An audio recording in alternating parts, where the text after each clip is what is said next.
a queda do homem. Agora Deus realizou isso, que ele preparou a salvação perfeita para todo o homem salvo. E qual parte é salva? O Espírito. Eu pensei assim por muito tempo, mas o interesse de Deus é nos salvar no Espírito, que é o nascer de novo. Literalmente, você tem um Espírito novo. Amém? Criado em justiça e verdadeira santidade. Deus quer nos salvar e agora somos salvos uma vez para sempre no nosso espírito, mas estamos no processo de renovar a nossa mente, que é a nossa alma. Tem outra salvação, que é a salvação da alma. Nem muitos crentes percebem isso, que tem uma salvação que acontece de dentro para fora. E agora, enquanto vivemos neste mundo, estamos sendo salvos na nossa alma. Amém? E é onde estão os sentimentos, é onde você sofre com a depressão, você tem pensamentos ruins e luta contra o pecado, o seu raciocínio, tudo isso na dimensão da alma. Amém? Deus deseja salvar isso. Isso está no processo da salvação. Quando Jesus voltar, ele não vai falar, a sua alma é salva ou não? Não. Certo, o termo salvação de alma é usado de forma errada, mas o termo salvar a alma é tratar das questões da alma. Você tem 3 partes, eu já falei. Você é um espírito, e tem uma alma, e vive num corpo. Deus é triuno, Pai, Filho e Espírito Santo. Um Deus, não 3 deuses, um Deus. Mas 3 pessoas divinas. E Ele te fez a sua imagem, você tem 3 partes. E Ele quer salvar também o seu corpo. Ok? E depois que a alma é salva, a Bíblia diz, amado, desejo que vá bem em todas as coisas e que tenha saúde, assim como prospera a tua alma. Posso ouvir um amém? Alma.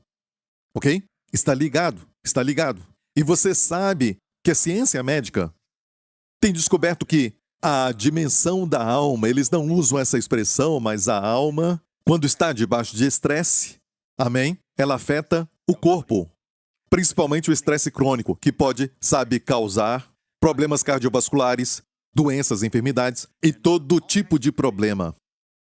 Estresse crônico, certo? E o que é isso? Eles estão tentando conectar essas coisas que deram errado e estão na área da alma, da mente, das emoções.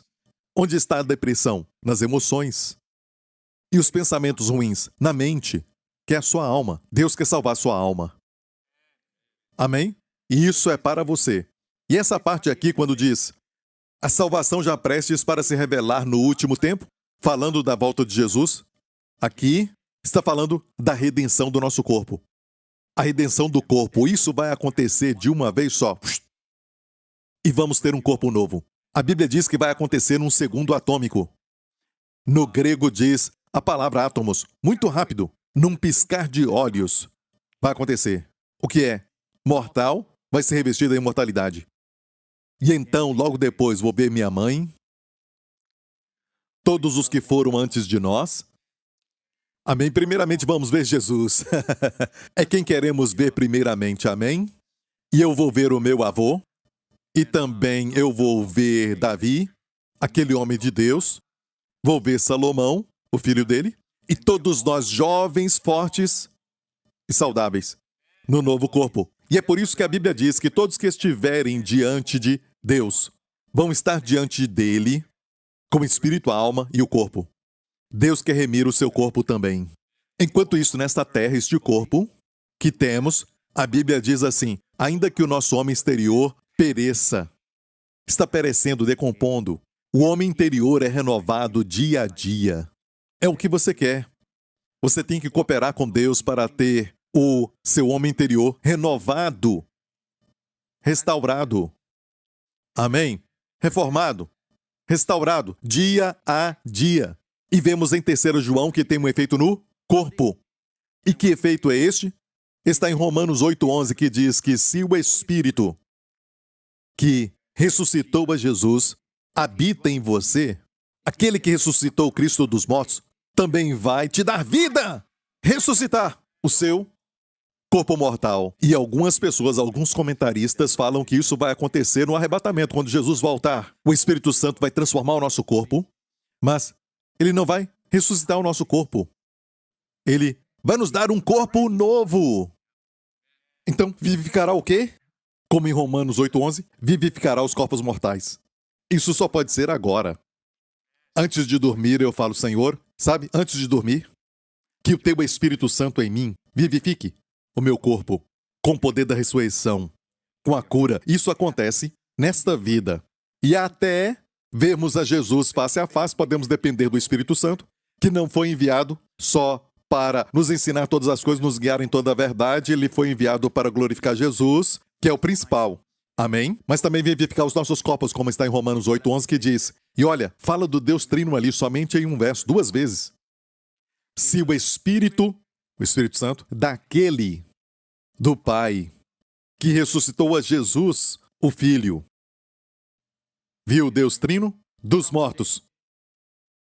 Se esse mesmo Espírito habita em vós, ele, de novo, ele que ressuscitou é o Pai, ressuscitou Cristo, que é o Filho, também vivificará os vossos corpos mortais pelo Espírito, o Espírito Santo. Em um verso, Deus Trino aparece 2 vezes. Eu acho que é importante para nós entendermos este verso. Eu acho que Deus quer isso, e por falta de entender isso, por falta de entender quão importante para Deus, que Ele colocou Deus Trino ali neste verso. E foi mencionado 2 vezes. Eu acho que devemos saber o que Deus quer falar neste verso. E tudo começa com, portanto, agora não há nenhuma condenação. Para os que estão em Cristo, não dá para crer errado e querer que o Espírito Santo faça algo no seu corpo. Amém?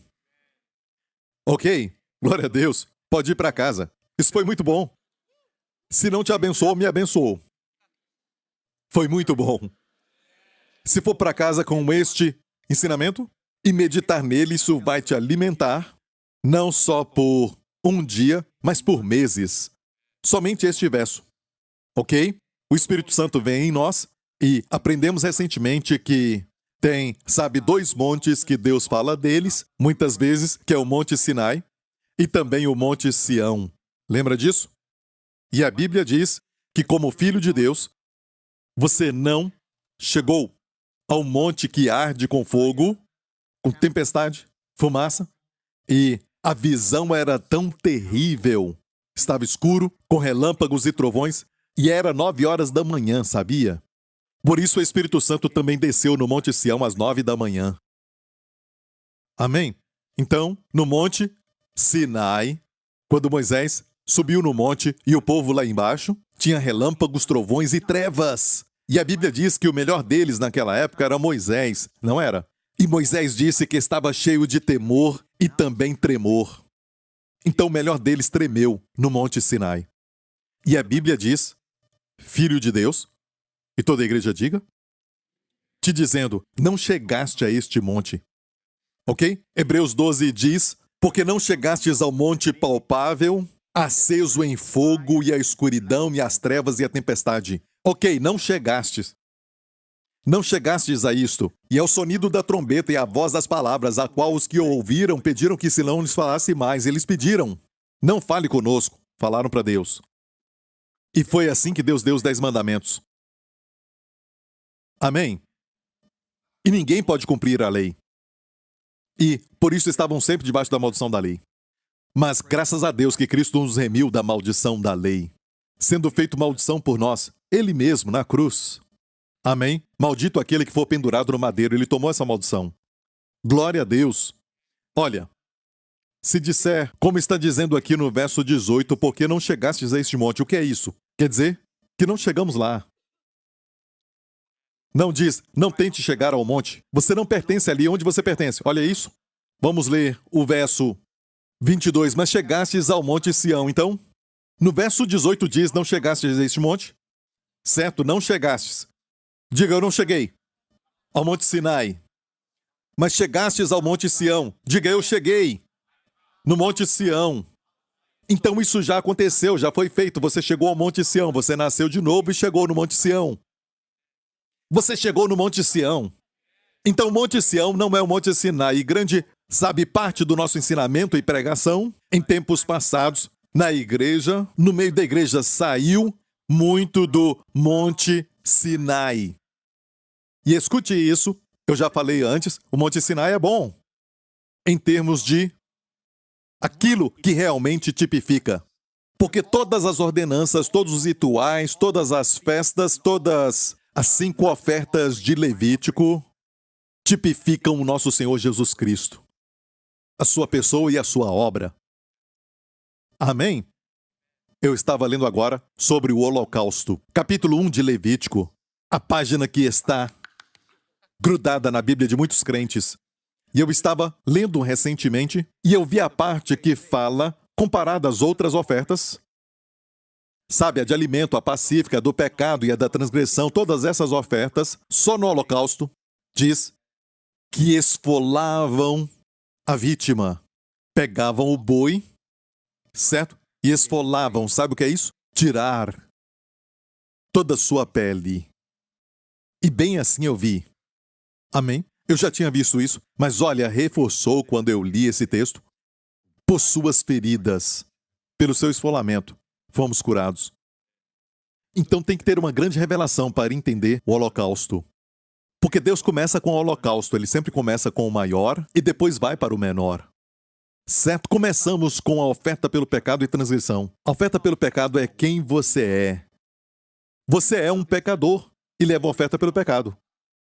No Antigo Testamento. A transgressão era pelo que fazia, que era errado. Amém? Começamos com a oferta pela transgressão e Deus a pôs por último. Deus põe o maior tipo do sacrifício de Jesus no Holocausto. Por quê? Porque a razão número 1 de Jesus morrer foi para glorificar o Pai. Porque o seu sangue satisfez todos os atributos da justiça e santidade de Deus sobre nós. E hoje, não temos que ir diante de Deus com a sensação de tremor, porque o sangue do seu filho, o holocausto, satisfez totalmente. Isso fala da aspersão do sangue do holocausto sobre o altar, e o altar fala da exigência de Deus para nós, de justiça e santidade, e o sangue no altar quer dizer que o sangue satisfez todo o requisito para nós. E Deus não somente diz, sabe, ok, está pago. Deus se alegra completamente em nós. Somos todos para Deus o suave aroma em Cristo, a fragrância de Cristo. Isso não é lindo? Então, aprendemos isso do Monte Sinai. É assim que nós pegamos a lei e vemos a palavra de Cristo nela. Mas hoje não estamos sob a lei no sentido de não diga, o pastor príncipe não fala de pecado, podemos fazer o que quiser, eu nunca falei isso. Imagina um príncipe, ok, que tem um grande palácio, lógico, com servos e servas, e um certo dia, uma nova garota serva chegou ali para servir e tudo mais, e aquele rei ou aquele príncipe gostou dela. E o rei percebeu isso. Ok? E todos os servos vivem com regras e regulamentos. No palácio, uma certa hora tem que se levantar, uma certa hora tem que lavar os pratos e roupas e tudo mais que eles têm que fazer. Eles têm que fazer. Porque são servos daquela casa. Ok? E este príncipe se apaixona com a serva, a garota. E o pai, o rei, percebe então isso e fala para ele, eu te abençoo. E ele casa com ela. Ok? Na primeira semana de casamento, o status dela mudou? Você assiste filmes de romance e não sabe? O status dela mudou? Sim. Ela é uma serva? Não. E eu vou falar isso daqui a pouco, você é um filho, mas você tem o desejo de servir ao Senhor Jesus Cristo e você se chama até servo do Senhor Jesus Cristo, mas você é um filho. Ok? Olha, ele percebe um dia que a sua esposa foi lá embaixo ler sobre as leis e regulamentos. E ela diz para ele, me perdoa porque eu acordei mais tarde. 30 minutos depois. E eu acabei de ler lá embaixo que a lei diz que eu tinha que ter acordado. Então, por favor, me perdoe. Olha esse espírito que ela tem. Isso a agrada? Não. Por quê? Por quê? Ah, me perdoa. Porque quando faz os seus ovos, tinha que estar perfeitamente cozido. Certo?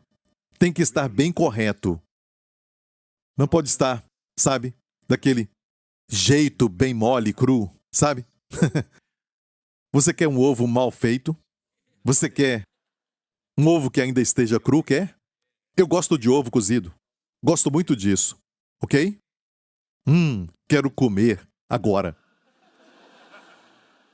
com molho shoyu, pimenta, café e nada mais, ok? E, glória a Deus, todo mundo gosta disso, ok? E aqui, ele vê isso e ela diz, me perdoa pelos ovos hoje, ok? Eu não fiz direito, me perdoa, por favor. Olha, esse espírito todos os dias não vai agradá-lo, porque ela está vivendo de acordo com os padrões das leis que governam os servos. Não recebeste o espírito de escravidão por outra vez temerdes. Amém? Quer dizer que ela não se importa em agradar o marido? Não! Agora ela faz por amor. Quer dizer que não estamos mais debaixo da lei? Podemos fazer tudo o que quisermos e irmos à loucura? Não. Fazemos por amor. Como já falei, pode tentar cumprir, não cometerás adultério, sem amar a esposa. É só não fazer. Está me ouvindo? Também pode, não roubarás. Você não rouba, mas não trabalha. Pastor, ficar em casa é pecado? Tenta escutar isso. Se alguém não trabalha, também não come. Ah, isso aí é do Antigo Testamento. Não, é do Monte Sião. Foi uma instrução do apóstolo Paulo. Se alguém não trabalha, não deve comer. Ele é pior do que o descrente. Ficou muito quieto nesta igreja. Amém? Você está pensando. Não, você quer servir com excelência, porque você o ama. E quando não consegue servir, não tem condenação. Ou você não serviu bem, não tem condenação, porque não é sobre você, mas é sobre ele. Amém? E o seu relacionamento com ele mudou. Amém? Você entendeu isso? Não somente a graça te faz amar a esposa, mas a graça vai também te tornar generoso, porque os 10 mandamentos não falam sobre dar, ser generoso e dar. Não fala disso. Só não roubarás. Tem pessoas que são avarentas e não roubam, mas tudo é para eles. E para ninguém mais. Tudo meu. Dá para falar que ele não quebrou um mandamento? Sim. A lei que fala não roubará, sim, é dele. Legalmente dele. Não, a graça nos faz dar, e dar, e dar. Como aquele jovem rico, quando Jesus falou da lei, ele não pôde dar. Nem mesmo uma moeda. Mas o próximo evento foi de Zaqueu. Nenhuma lei foi dada a Zaqueu, mas só a graça. E ele disse, se eu roubei de alguém, vou restaurar 4 vezes mais. E a metade do que eu tenho eu dou aos pobres. Olha, isso não é uma lei para você. De hoje em diante, como cristão, a metade... Não, era para ele. Foi o que ele quis fazer. É a espontaneidade do amor. É o que acontece quando está sob a graça. Você entendeu isso? Ok? Bom? Certo. E o nosso corpo é no que Deus está interessado também. Senão, quando Jesus voltar, não nos daria um corpo glorificado. Ele vai transformar o nosso corpo num corpo glorificado, imortal. Para sempre forte, para sempre saudável e jovem. Isso não é bom? Quem já foi antes de nós está melhor do que nós. Podemos chorar quando eles vão, tudo bem, por causa da separação temporária, mas olha, você não pode chorar como se não tivesse esperança. Não somos como os do mundo, sabemos que eles estão num lugar melhor. A minha mãe agora conhece a Bíblia melhor do que eu. Aqueles que já foram sabem muito mais do que o pastor Lawrence, o pastor Mark. Amém? E eles têm músculos agora que ele não tem. Vamos ser todos bonitos? Sim. Porque toda enfermidade que você tem é um resultado da queda. Não era para ser assim. Eu disse não era para ser assim. Amém? E chegaste onde? No Monte Sião. Viu isso? A cidade do Deus vivo, a cidade do Deus vivo. Deus mudou de montanhas. Na primeira você não, no Monte Sinai, certo? Se você ler, diz escuridão, trevas, tempestades e o sonido das trombetas, não dá para ver Deus ali. Mas agora a cidade do Deus vivo, a Jerusalém celestial, e aos muitos milhares de anjos, eles não estão mais no Monte Sinai. Eles estavam lá. Quando a lei foi dada, eles estavam lá. Agora isso já passou. Deus mudou de montanhas. E o Monte Sião é uma figura da igreja. Eu disse o Monte Sião é uma figura da igreja. Amém? E diz assim, vamos continuar lendo? A Universal Assembleia e a Igreja dos Primogênitos que estão inscritos no céu. Olha, inscritos no céu. Inscritos no céu. Estamos inscritos no céu. Amém? No livro de Neemias diz: os que estão inscritos, com seus nomes lá, podem comer das coisas santíssimas. Amém. A Deus, o juiz de todos, e aos espíritos dos justos aperfeiçoados. Está falando da minha mãe, aperfeiçoada. E, agora mesmo, ela é parte dos espíritos que foram justificados e aperfeiçoados. Amém? Tem mais. A Jesus, olha, Deus está lá, e Jesus também está no Monte Sião. Não está no Monte Sinai. Se você for ao Monte Sinai, não tem mais nada. Ok? Os anjos já se mudaram, Deus está aqui, ok, no Monte Sião, e a Jesus, o mediador de uma nova aliança, e o sangue da aspersão que fala melhor do que o de Abel. Viu isso? E o que é o Monte Sião? O Monte Sião é um lugar, uma habitação. Pastor Prince, eu aprendi com um amigo de Israel que o Monte Sião está em Jerusalém.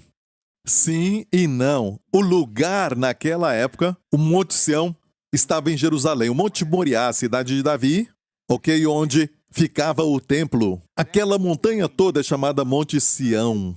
Mas desde então não era o Monte Sinai. O Monte Sinai está na Arábia. Este agora estava em Jerusalém. Então tudo aquilo é o Monte Sião. Você entendeu isso? Entendeu?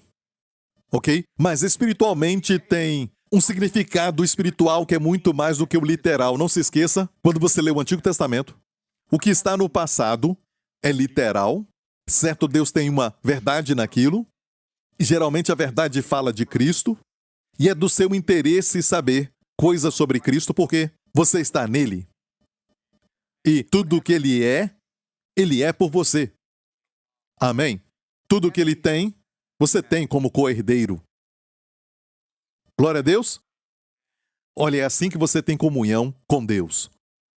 Sabe? Quando você visita uma mamãe, ela teve aquele bebê, e vamos dizer que agora ele tem 3 meses de idade. Certo? E eles são muito lindos com 3 meses. E olha, 3 meses, não nos primeiros dias, ok? E toda mãe diz, você se sente, sabe, meio perdida. Não sabe se é dia ou noite naquela época. Mas 3 meses, certo? 3 meses, alguns já esqueceram disso. 3 meses. E você visita a mãe. E fala com ela sobre o clima, e fala com ela sobre os eventos que você, sabe, está vendo nos noticiários. E você fala de muitas coisas, mas não tem uma conexão com ela. Não é? Você fala de política ou qualquer outra coisa e não tem conexão. Mas no momento que você fala sobre o seu bebê, rapidamente, tem uma conexão, tem uma comunhão instantânea. Com ela, seus olhos brilham, mesmo cansada. Ela começa a falar daquele bebê, como ele é lindo, o que o bebê já está fazendo. E você tem um lugar de comunhão. Vocês dois se falam, vocês têm comunhão por causa de um objeto em comum, o bebê. Como ter comunhão com Deus? Eu achava que para ter comunhão com Deus eu tinha que ter sentimentos de piedade, mas sentimento de santidade. Então o livro que eu lia que me dava esses sentimentos, esse livro é bom. Pensava assim, mas esses sentimentos duram somente um certo tempo. E eu tinha que ler outro livro e ouvir mensagens que me despertam, certo? Para me sentir santo. Certo? Alguém disse que tinha que confessar todos os pecados. Eu fui para esse seminário e confessei todos os meus pecados. E tinha uma lista. Um deles era, você tem lido a revista Mad? E eu tinha lido isso quando eu era um garoto e eu disse, sim, você tem pecado. Eu confessava o pecado, todo o pecado que eu sabia. Tinha uma lista, não é brincadeira. E esse seminário, na verdade, foi em Singapura, anos atrás. E eu sei que ele é um homem de Deus e eu confessei todo o pecado. Para ter esse sentimento, um sentimento de estar perto de Deus. E eu achei que aquilo era comunhão com Deus. Mas eu estava errado. Até que o Espírito Santo abriu os meus olhos para ter comunhão com alguém, tem que ser os dois, tendo comunhão ou falando sobre um objeto em comum. Deus tem prazer no seu Filho. Toda a Bíblia é um álbum do seu Filho. E a obra do Filho é encontrada em toda a Bíblia. Como eu te falei sobre Levítico, não é um livro ruim, é um livro que revela Jesus e a obra concluída. A verdade está no Novo Testamento. Os detalhes estão no Antigo. Como esfolar, certo? Não fala como era. Diz esfolar e cortar em pedaços. Então isso me dá, sabe, o entendimento que eu posso tomar a Santa Ceia e um por um vou pelo meu corpo e digo, Senhor, pelas suas feridas eu fui curado desse problema. Por suas feridas eu fui curado daquele problema. Porque logo depois do esfolamento da vítima foi o cortar em pedaços. Eu não acho que isso é sem significado. Porque Deus quer que nos apropriemos de toda a obra de Jesus. Então, a Bíblia é um álbum. Amém? Como eu já disse, se eu me assento com você e estamos juntos e eu pego os meus álbuns, e eu tenho muitos álbuns, sabe? Da Jéssica quando eu era pequena, do Justin e as nossas viagens, como você. E eu abro e mostro o Justin quando ele tinha 4 anos, certo? E eu falo com você, isso aqui aconteceu, e eu estou tão alegre. Todo pai faz isso, certo? E você fica... Você faz um bocejar, como o pastor Lawrence faz aqui na frente, enquanto eu prego. Sabe, ele fica... com os olhos cheios de lágrima. Certo? Ou olha para a janela, enquanto eu te mostro. O que eu faço? Devagar eu fecho o meu álbum e o guardo de novo. Algumas pessoas nem percebem isso. Nem percebem. Já aconteceu isso? Você fala das suas férias, ele fala da dele. E você fica, olha, eu nem terminei, sabe? Já viu isso? Escute mais um pouco, por favor. Escute! Muitas pessoas falam. Poucos ouvem. E esses poucos são aqueles que adquirem sucesso. No seu casamento, na sua profissão, seja o que for. Quem aprendeu a ouvir? Conseguem detectar. É uma arte perdida. Estamos muito distraídos hoje. Pastor, fala outra coisa. Não, eu quero falar isso, ok? Somos uma sociedade distraída por causa do celular. Ok? Um certo tipo de estudo, isso foi feito por um professor de uma universidade. O estudo dele diz que não dá para fazer muitas coisas. Você acha que está fazendo muitas coisas, mas volta para o celular. No momento que pega o celular para ver algo, não que o objetivo é você ficar perdido, porque você pode olhar para o celular tentando encontrar algo, certo? Depois vem outra coisa, ou alguém te envia uma mensagem, algo assim, você fica distraído. Eu não sei se você passou por isso. De repente, 15 minutos, 20 minutos, você queria só ver uma coisa. E não é só isso que é um problema, mas até quando você tenta voltar para o trabalho, isso te leva a demorar 20 a 30 minutos para fluir naquilo que estava fazendo. Uma parte da sua mente se perde e não funciona direito. E pensamos porque tem um aumento de problemas mentais. E ninguém quer ajustar para ficar lendo mais. Ou ouvir pregação. Isso não está nos estudos, mas eu acho que é a mesma coisa.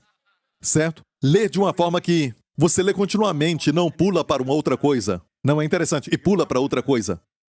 Estamos criando uma geração de pessoas que fogem, que não têm foco, que não concentram. E eu estou falando de ler por muito tempo. Você entra na história, nos sentimentos das pessoas, daquilo que você está lendo, e você fica ali. Esse estudo mostrou que ler é a melhor forma, uma das melhores formas. Sabemos que isso funciona, mas no mundo, a Universidade de Essex, sabe, na Inglaterra, disse, comparado a ouvir música, comparado a caminhar do lado de fora, certo? Ler reduz o nível de estresse mais rápido do que isso.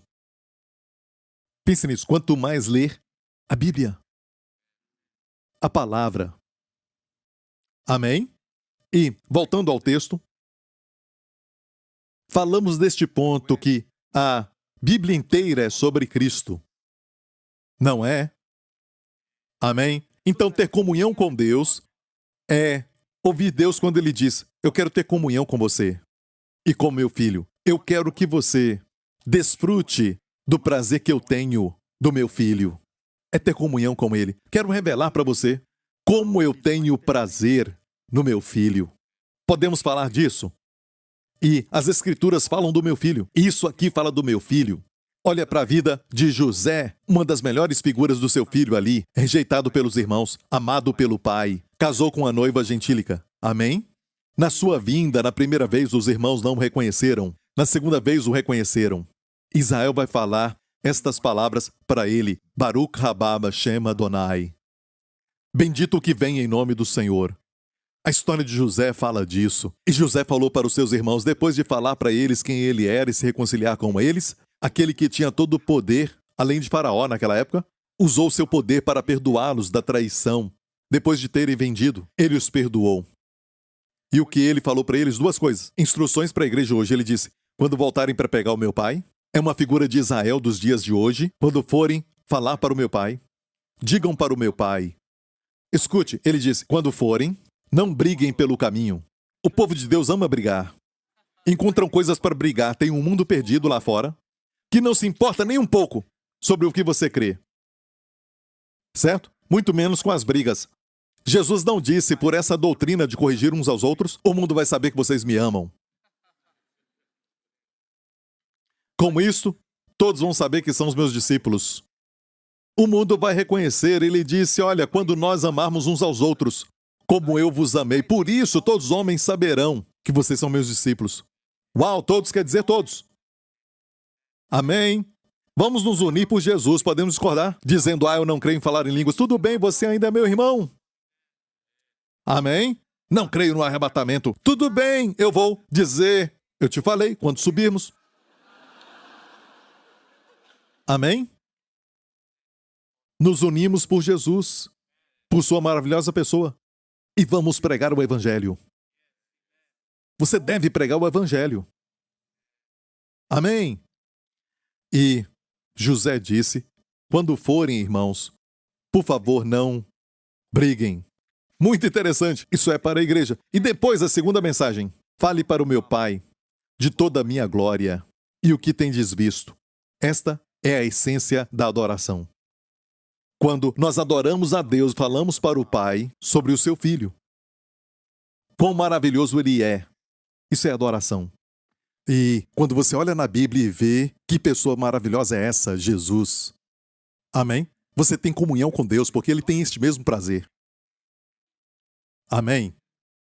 No dia em que isso acontecer, quando você vê que você está nessa terra, você está aqui, mas não é sobre você. É tudo sobre Jesus.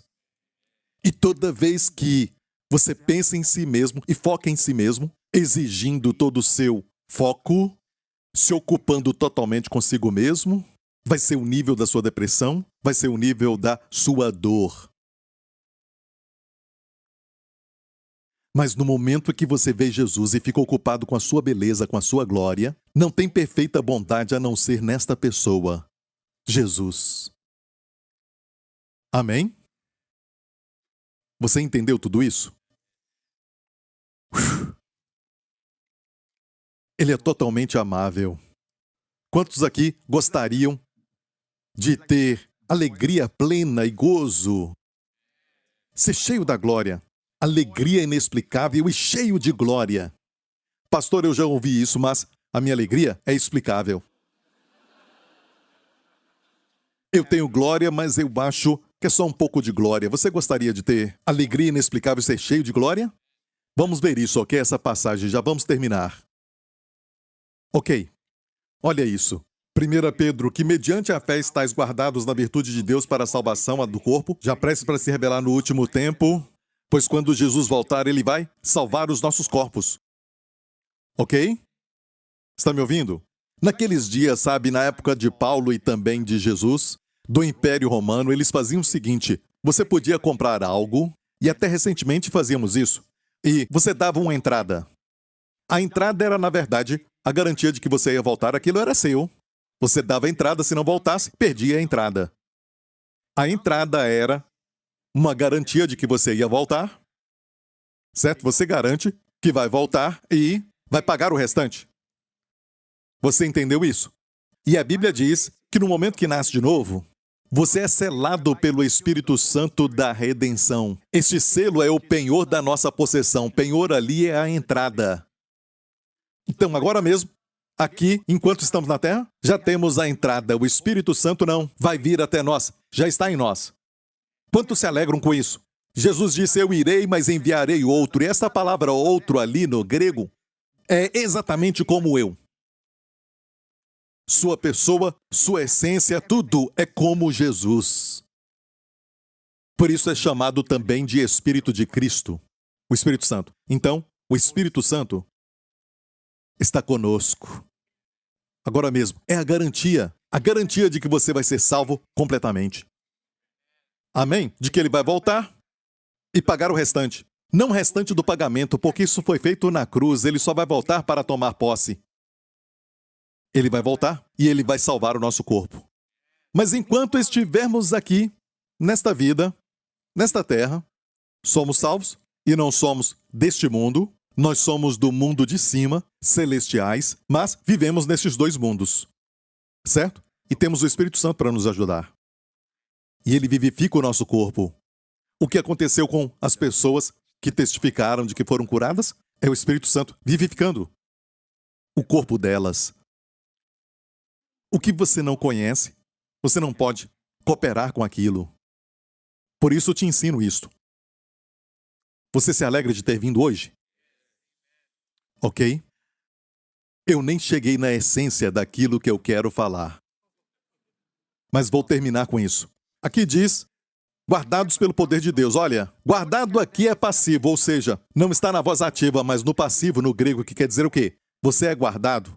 Não é você que se guarda. Isso não é um alívio? Deus é quem te guarda. Como? Com a sua virtude! Com todo o seu poder, Ele te guarda. Certo? Ele te guarda. Somos guardados pelas virtudes de Deus, pela fé, para a salvação que vai ser revelada nos últimos tempos, em que vós grandemente vos alegrais, ainda que agora importa, sendo necessário, que estejais por um pouco contristados com várias tentações. Aqui temos um paradoxo. Uma parte diz para nos alegrarmos grandemente. Olha, você não sabe o que é se alegrar grandemente, estar no seu quarto com a vontade de pular para cima e para baixo? E não é a alegria que é exterior, aquela felicidade que só acontece porque as coisas aconteceram exatamente como você quer. Alegria, mesmo com as coisas não acontecendo como você deseja, e tem alegria. E esta alegria pode te dar um sucesso até na sua profissão, porque, por exemplo, esta alegria abre a sua mente, te dá clareza para pensar. Ela te dá, sabe, a graça e o carisma que precisamos. Olha, grandemente se alegrar. Você fala, eu não preciso disso. Eu preciso de ajuda para ser um bom pai. Ajuda com isso. Não, a alegria vai te ajudar com tudo isso. Porque tem paz também. Mas que paradoxo temos, grandemente alegrar e depois várias tentações. Então escute, vivemos em dois mundos. Certo? Em termos de circunstâncias e eventos e tudo mais, vivemos no mundo com várias tentações. Mas o coração e a nossa mente são celestiais. Em espírito estamos assentados com Cristo e sempre vemos a Cristo, à direita de Deus Pai, em uma dimensão em que tudo está vivo, nada está morto. Na terra, tudo está morto. Tudo está morto. Mas no céu, nada está morto. Tudo está vivo. Você diz, Pastor Príncipe, meu coração está batendo. Mas está morto espiritualmente. Até coisas que parecem viver por um tempo, como as flores, morrem. Ela morre. A grama seca. Tudo envelhece. Não era para ser assim. No céu não é assim. No céu tudo está vivo.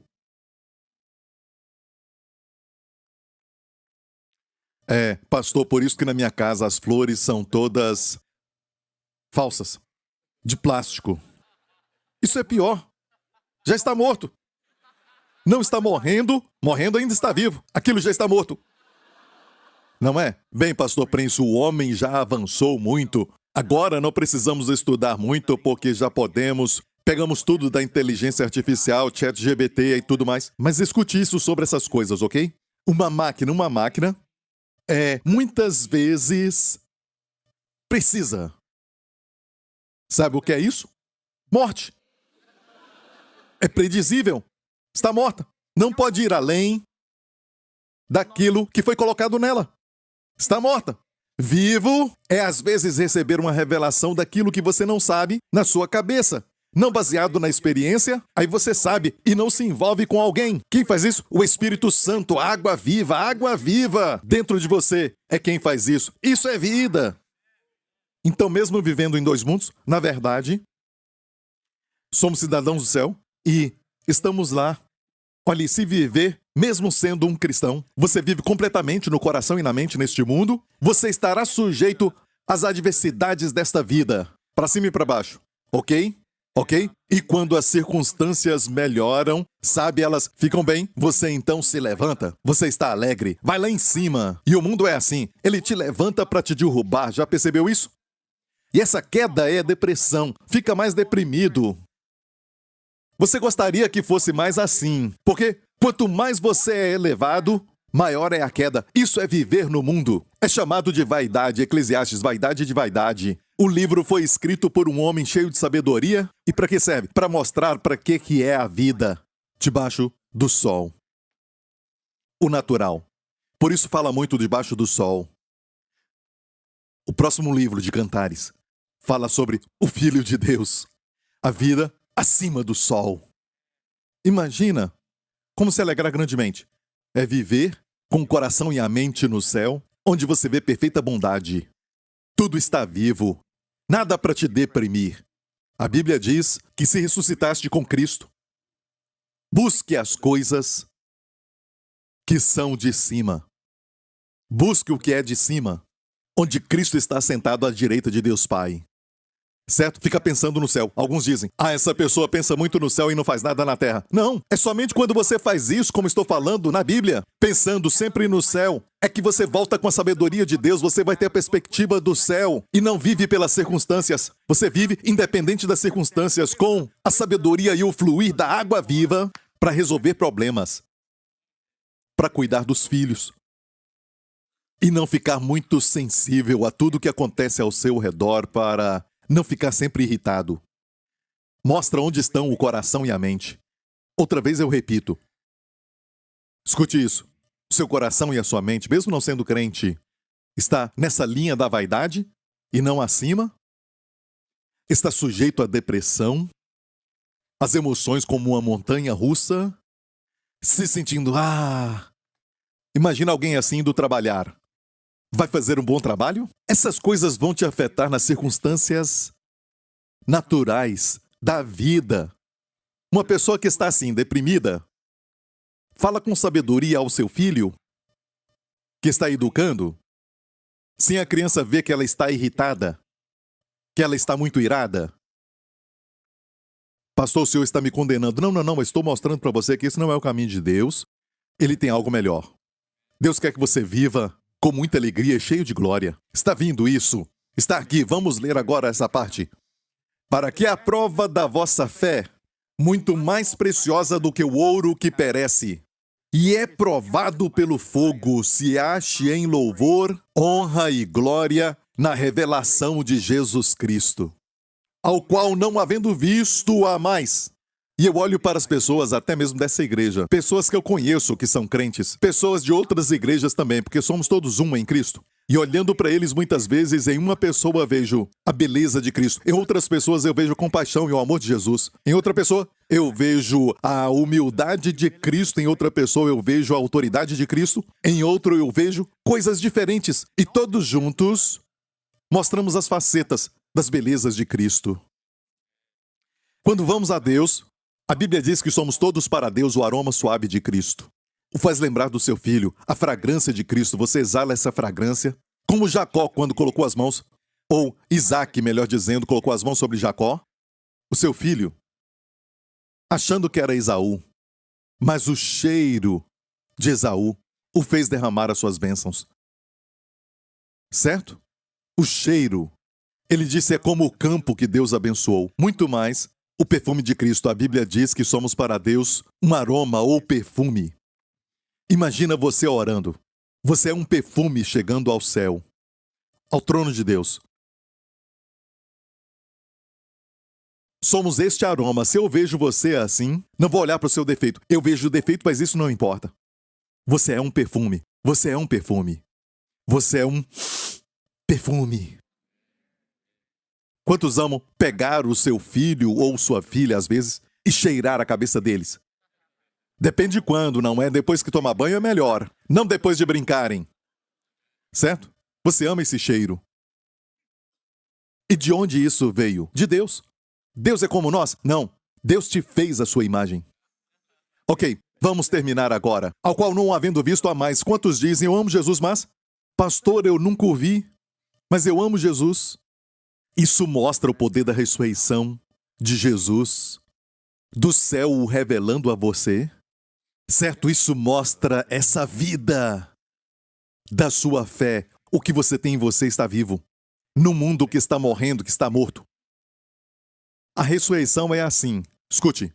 Quando Jesus ressuscitou, quer dizer o quê? A morte ficou para trás. Olha, Jesus não ressuscitou da forma que Lázaro ressuscitou. Lázaro ressuscitou para depois morrer de novo. A ressurreição de Jesus está num nível totalmente diferente. É entrar numa dimensão onde a morte e tudo nessa terra fica para trás. Em uma dimensão de perfeita bondade, perfeita alegria. Uma alegria inexplicável, cheio de glória. Uma dimensão onde nada dá errado, nunca mais.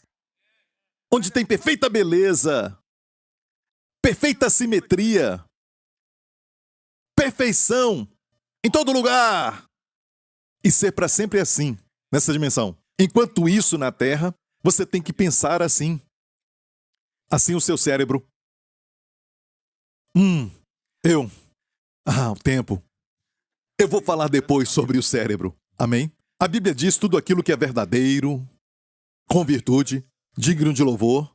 Pense nisso. Guarda sua mente. E um dia passa muito rápido e vai para o negativo, para o mundo das trevas. Nas trevas. Eu estava falando com um dos pastores agora. Será que precisamos, ter alguns anúncios? Para isso, suba até o púlpito com um bilhete e quem estiver no púlpito vai falar. Mas a primeira coisa que tem que falar é o seguinte: não se preocupe, é algo bom.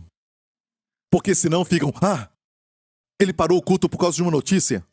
Certo? Espero que isso não aconteça, o negativo. Mas a nossa tendência é sempre para o negativo.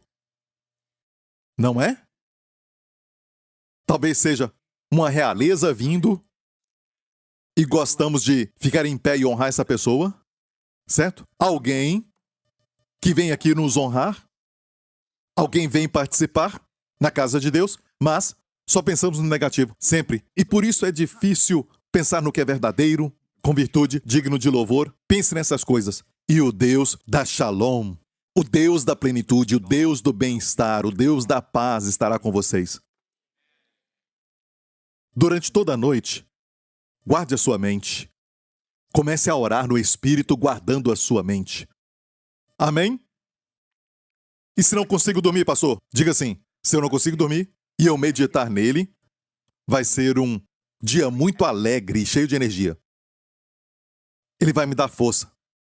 Não deixe o seu pensamento ir para as trevas e... Amém? Ok, não me interrompa. Deixa eu terminar, ok? Essa é a última parte. Ok, ao qual não havendo visto a mais. É verdade isso? Pense nisso, amamos alguém que não vimos. E isso é um sinal de que tem algo que está vivo em você. Está vivo. É o Espírito Santo, no qual não o vendo agora, isso fisicamente, mas crendo, vos alegrais com gozo inefável e glorioso. Eu vou usar a expressão alegria inexplicável de outra versão. Alegria inexplicável e cheio de glória. Mas perceba, como receber isso? Só contemplando Jesus. Amando a Jesus, porque Ele primeiro te amou. É quando a sua mente está em Jesus.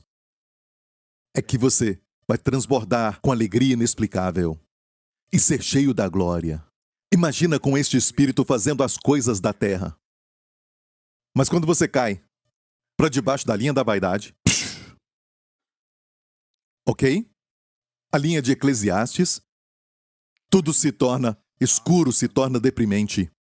Pastor, tem que ser realista. Não pode ficar só pensando no céu, não. Eu disse que nós estamos em 2 mundos, certo? Mas não deixe o seu coração e mente aqui.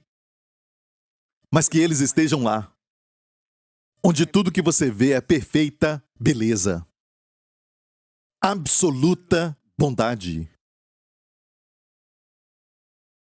Justiça. Por isso, quando aquele homem voltar para reinar nessa terra, e ele vai.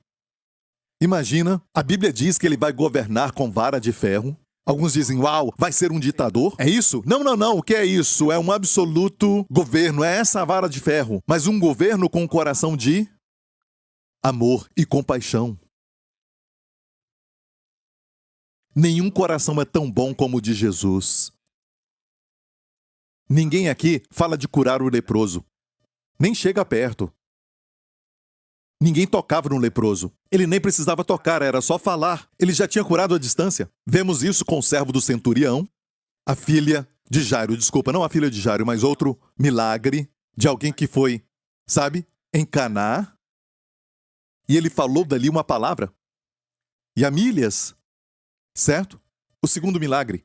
Tudo à distância. Mas ele escolheu tocar no leproso. Ele escolheu se aproximar dele. E restaurou para ele a sua dignidade e disse, quando o leproso perguntou, se quiseres, podes me curar. Se quiseres, tu podes me curar. Ele disse, eu quero. Eu quero. Olha para mim, eu quero ser limpo. E o leproso ficou puro. Ele vai governar as nações com vara de ferro. Eu disse homem porque ele vai reinar como homem. Sim, ele é Deus. Deus e homem. No passado ele não era homem. No passado era só Deus. Mas ele tomou a forma de homem. Ah, pastor Prince, eu creio que Deus envia mensageiros. Jesus era só um mensageiro. Não, não é.